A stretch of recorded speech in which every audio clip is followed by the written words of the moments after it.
کہ اب یہ طے کیا گیا کہ پہلے ان کچی آبادیوں کو کسی جگہ پر متبادل فراہم کیا جائے گا, اس کے بعد ہی ان کو یہاں سے ہٹایا جائے گا. اس کا مقصد یہ کہ آئندہ 20, 25, 30 سال تک یہ مسائل اسی طرح کراچی میں برقرار رہیں گے. تو جب تک اس شہر میں آپ لسانی بنیاد پر کسی کو تفریق کا نشانہ بنانا بند نہیں کریں گے اور تمام لوگوں کو پاکستانی شہری تصور کر کے تسلیم کر کے ان کے مسائل کو حل کرنے کے لیے آپ سنجیدہ کوشش نہیں کریں گے, اس وقت تک یہ مسائل حل نہیں ہوں گے. اور ان مسائل کو حل کرنے کے لیے ضروری ہے کہ پہلے اپنی غلطیوں کا اعتراف کر کے ان کا ازالہ کرنے کی کوشش کی جائے. اور سب سے بڑی غلطی میری نگاہ میں یہی ہے کہ مہاجروں کو اقلیت میں تبدیل کرنے کے لیے آپ نے اس شہر کا نقشہ تبدیل کر دیا.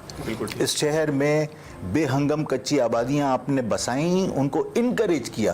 آج بھی اگر آپ سمجھتے ہیں کہ یہ غلطی تھی تو قانون پاس کر دیجئے کہ جن لوگوں کے پاس کے ڈی اے کی الاٹمنٹ نہیں ہے, زمین کے نقشے سندھ بلڈنگ کنٹرول اتھارٹی سے, جس طرح میں اپنے گھر کا چاہے 120 گز کا گھر ہو بنانے کے لیے سندھ بلڈنگ کنٹرول اتھارٹی سے نقشہ پاس کراتا ہوں, اگر وہ نقشہ نہ ہو تو نہ پانی کا کنیکشن دینے کی واٹر بورڈ کو اجازت ہونی چاہیے, نہ کہ الیکٹرک کو بجلی کا میٹر لگانے کی اجازت ہونی چاہیے, نہ سوئی صدر کو گیس فراہم کرنے کی. جب ہم بنیادی سہولتیں غیر قانونی آبادی کو خود فراہم کر رہے ہوتے ہیں تو ان کی حوصلہ افزائی کر رہے ہوتے ہیں اور اس میں تمام ادارے ملوث ہیں. تو پہلے اس غلطی کا اعتراف کیا جانا چاہیے کہ ہاں ہم نے مہاجروں کو اقلیت میں تبدیل کرنے کے لیے باہر سے بے ہنگم آبادیاں, باہر سے لوگوں کو لا کے بسائی ہیں یہ آبادیاں, اور اس میں بنیادی سہولتیں جب آپ فراہم کریں گے.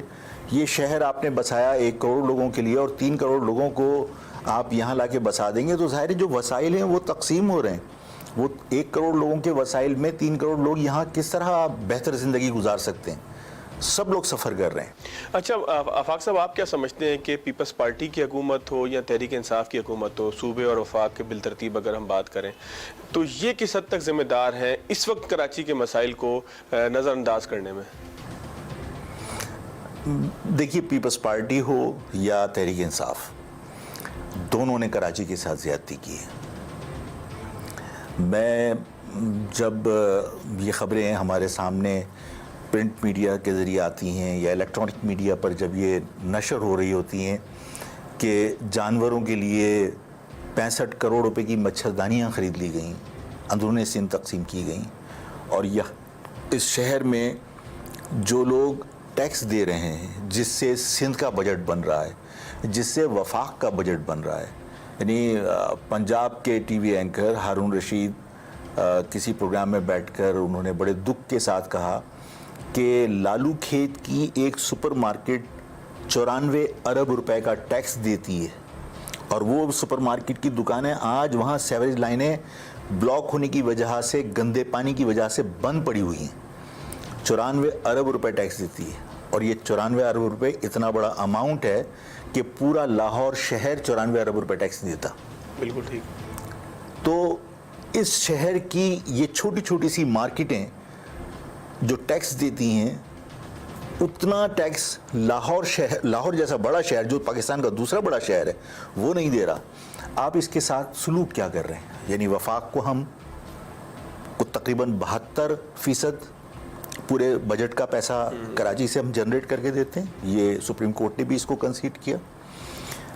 صوبائی بجٹ جو بنتا ہے اس کا ہم لگ بھگ 92%, 93% ہم کراچی سے ادا کرتے ہیں. یہ ٹیکس جاتا کہاں ہے؟ سندھ گورنمنٹ نے اس شہر پہ پیسے نہیں لگائے, وفاق اس شہر پہ پیسے لگانے کو تیار نہیں ہے. ہمیں تو اس بات پر حیرانگی ہوئی اور دکھ ہوا ہم کو کہ کراچی کی تباہی کے بعد اس کراچی کے لیے کوئی خصوصی پیکیج کا اناؤنس کیا جاتا, یہاں کے لوگوں کے اوپر جو ٹیکسز کا بوجھ ہے اس کو کم کرنے کے لیے آفت زدہ شہر قرار دے کے ٹیکس آپ ان کے تھوڑے دن کے لیے ریلیف دے دیتے. آپ نے کوئی ریلیف نہیں دیا. اور سونے پہ سہاگا یہ جس کو ہم کہتے ہیں کہ ہمارے نمکوں پہ زخموں پہ نمک چھڑکنا, کہ یہ شہر سسک رہا ہے. اس شہر میں آپ کوئی بہتر اقدام کرتے, کوئی پیکیج کا اناؤنس کرتے, اس شہر کی تباہی کا اقرار کر کے, اس شہر کی تباہی کا مثال دے کے. عمران خان صاحب کہتے ہیں کہ 50,000 ارب روپے سے راوی کے دوسری طرف ایک نیا شہر بسا رہے ہیں. اور یہ شہر بسانے کا فیصلہ عمران خان نے کہا میں نے اس لیے کیا کہ اگر میں یہ فیصلہ نہیں کرتا تو لاہور شہر بھی کراچی کی طرح تباہ ہو جاتا ہے. اس کا مقصد ہے عمران خان کو کراچی کی تباہی کا ادراک تھا جس کی مثال انہوں نے دی. بالکل ٹھیک. لیکن آپ کراچی کی تباہی کو محسوس کرنے کے بعد اس کو یعنی آپ کہہ رہے ہو کہ ہاں تباہ ہو گیا, اناٹینڈنٹ آپ نے چھوڑ دیا, اس کو آپ نے اناٹینڈنٹ چھوڑ دیا. آپ لاہور بچانے کے لیے آپ نے نیا شہر 50,000 ارب روپے سے بنا رہے ہیں. آپ 50,000 ارب روپے آپ کے پاس آئیں گے کہاں سے جب پاکستان کے بجٹ کا 73%, 72% ہم دے رہے ہیں. ہمارے پیسوں پہ آپ لاہور بچا رہے ہو. بالکل ہمارے پیسوں سے اس شہر کو تو بچا لو. نہ سندھ گورنمنٹ نے اس شہر کے ساتھ بہت اچھا سلوک کیا, نہ وفاق نے کیا. اور یہ سب چیزیں احساس محرومی اور اپنے ساتھ ہونے والی زیادتی کا احساس اس کو پروان چڑھا رہی ہیں, بڑھا رہی ہیں, شدت پیدا ہو رہی ہے اس میں, اور یہ ملک کے لیے کوئی اچھا شگون نہیں ہے. آپ نے احساس محرومی کی بات کی. میں ایک چھوٹا سا بریک لے کے آفاق صاحب آپ کی طرف دوبارہ آتا ہوں. ناظرین, احساس محرومی کی آوازیں کراچی سے جب اٹھیں تو اس کا مطلب یہ ہے کہ مسئلہ کافی خراب ہے. ایک بریک لیتے ہیں, بریک کے بعد دوبارہ آفاق احمد صاحب کی طرف آئیں گے. مہاجر قومی موومنٹ کے قائد آفاق احمد ہمارے ساتھ موجود ہیں. کراچی کے مسائل اور ان کے حل کے حوالے سے تجاویز مرتب کرنے کا جو سلسلہ ہے اس حوالے سے ان سے گفتگو ہو رہی ہے. آفاق صاحب, آپ ایک طرف جو ہے مخالفت کرتے ہیں کسی بھی نئے ضلع کی جو کراچی میں بنتا ہو, دوسری جانب آپ کہتے ہیں کہ آپ کو صوبہ ایک دے دیا جائے کہ جو آپ کا جنوبی صوبہ ہو یا جو بھی صوبہ جو بھی اس کا نام دے دیا جائے کراچی اور اس کے ملحق علاقوں کو بنا کے. جب آپ صوبے کی تقسیم کی بات کرتے ہیں تو شہر کی تقسیم کے حوالے سے کیا پھر پرابلمز آتی ہیں؟ دیکھیے, میں نے کبھی بھی نہیں کہا کہ نئے ضلع نہیں بننے چاہیے. جب ملیر ضلع بنا تھا تو مہاجر قومی موومنٹ نے ایک بہت لمبی کیمپین لانچ کی تھی, احتجاجی تحریک تھی. لاکھوں لوگوں کے ہم نے دستخط کرائے تھے کہ یہ غلط ہو رہا ہے. ہم نے ہائی کورٹ میں بھی اپیل کی تھی کہ یہ ضلع کیونکہ لسانی بنیاد پر بنایا جا رہا ہے, یہ کل اس کے خطرناک نتائج نکلیں گے, اور اس کو ہم نے روکنے کی بہت کوشش کی, نہیں روک سکے. لیکن ہم نے اپنا احتجاج ریکارڈ کرایا, اس لیے کہ ملیر ڈسٹرکٹ اگر آپ اس کی حدود دیکھیں گے, دیکھیے ضلع بنتے ہیں انتظامی معاملات چلانے کے لیے. بالکل ٹھیک ہے, ٹھیک ہے نا. آپ انتظامی معاملات کو سہولت سے چلا سکیں, اس کی تقسیم کی جاتی ہے ندی نالوں سے, نیچرل باؤنڈریز سے. اس ملیر ڈسٹرکٹ کے اندر آپ کو حیرانگی ہوگی کہ کچھ جزیرے ٹائپ کے چھوٹے چھوٹے سے علاقے شامل ہیں. یعنی تمام چاروں طرف سے کورنگی ڈسٹرکٹ کا علاقہ ہے وہ, لیکن اس میں کچھ گوٹ ہیں وہ ملیر ڈسٹرکٹ کا علاقہ ہے. یعنی ان کا کوئی ملیر ڈسٹرکٹ سے براہ راست رابطہ نہیں ہے. چھوٹے چھوٹے جزیروں کی شکل میں گوٹ ہیں, کچھ بھینسوں کے باڑے بنے ہوئے, کچھ ہٹس ہیں, وہ ملیر ڈسٹرکٹ کا حصہ ہیں. یعنی انہوں نے تمام سندھی آبادی جو باقی بچی تھی اس کو تمام کو انہوں نے ایک ڈسٹرکٹ کے اندر سمو دیا. ٹھیک ہے. ایریے کی پرواہ نہیں کی, ان کے آپس میں یعنی آپس میں صرف کلچرل تعلق کے اوپر رکھا. یعنی جغرافیائی ان کی حدود آپس میں ملتی ہیں, علاقوں کی نہیں ملتی ہیں, اس کی پرواہ نہیں کی. اس پر ہمیں اعتراض تھا. جب ابھی نئے ڈسٹرکٹ کی بات کی انہوں نے, کھماڑی ڈسٹرکٹ کی یا منورہ ڈسٹرکٹ کی, ہم نے کہا کہ ہمیں ڈسٹرکٹ بنانے پر اعتراض نہیں ہے. ٹھیک. لیکن اگر یہ ڈسٹرکٹ بنایا جا رہا ہے تو یہ ڈسٹرکٹ بنانے کے بعد ایک تو اس بات کا خیال رکھا جائے کہ اس کو لسانی بنیادوں پر نہ بنایا جائے. وہ پختون ڈومینیٹڈ ایریا ہے. ٹھیک. اس بات کا خیال رکھا جائے کہ وہاں پر جو ڈسٹرکٹ بننے کے بعد ویکنسیز کریٹ ہوں گی, جاب اپرچونٹی نکلے گی, اس کا فائدہ وہاں کے پختونوں کو ہونا چاہیے. اس لیے کہ کھماڑی ڈسٹرکٹ جو ہے وہ پختون ڈومینیٹڈ ایریا ہے. اب تک ہوتا یہ رہا ہے کہ کراچی کے اندر تمام ڈسٹرکٹ میں بھائی 1 گریڈ سے لے کر 14 گریڈ تک آپ کو لوکلی اپوائنٹ کرنا ہے, لیکن آپ تمام کے تمام لوگ باہر سے اپوائنٹ کرتے ہیں. مجھے وہ سرکولر میرے پاس موجود ہے جس میں ایک جج نے, سیشن جج نے ایک ریکویسٹ کی اپنے ایڈمنسٹریٹو چیف سے. Chief justice Sindh high court جو ہے وہ ایڈمنسٹریٹو چیف ہوتے ہیں. ان سے ریکویسٹ کی کہ مجھے اس کراچی کے اندر اسٹینو, قابل اسٹینو نہیں مل رہا, مجھے اجازت دی جائے کہ میں انٹائر سندھ میں اپلیکیشن لوگوں سے کلیکٹ کروں یا مانگوں کہ بھئی میں کہیں سندھ سے بھرتی کر لوں. ایک جج نے ریکویسٹ کی تھی, تمام ججز کو الاؤ کیا انہوں نے کہ جی آپ کو اگر یہاں کوئی کمپیٹنٹ کلرک نہیں ملتا, کوئی چپراسی نہیں ملتا, کوئی پیون نہیں ملتا, آپ جو ہے وہ پورے سندھ سے بھرتی کر لیجئے. تو وہ 1 گریڈ سے 14 گریڈ تک کی جو ریسٹرکشنز تھیں وہ تو ختم ہو گئی. بالکل ٹھیک ہے. اب حال یہ ہے کہ آپ کسی یعنی اس شہر میں ٹوٹل پورے سندھ کے اندر لگ بھگ 700 ججز ہیں, 522 ججز جو ہے وہ صرف کراچی میں, 700 میں سے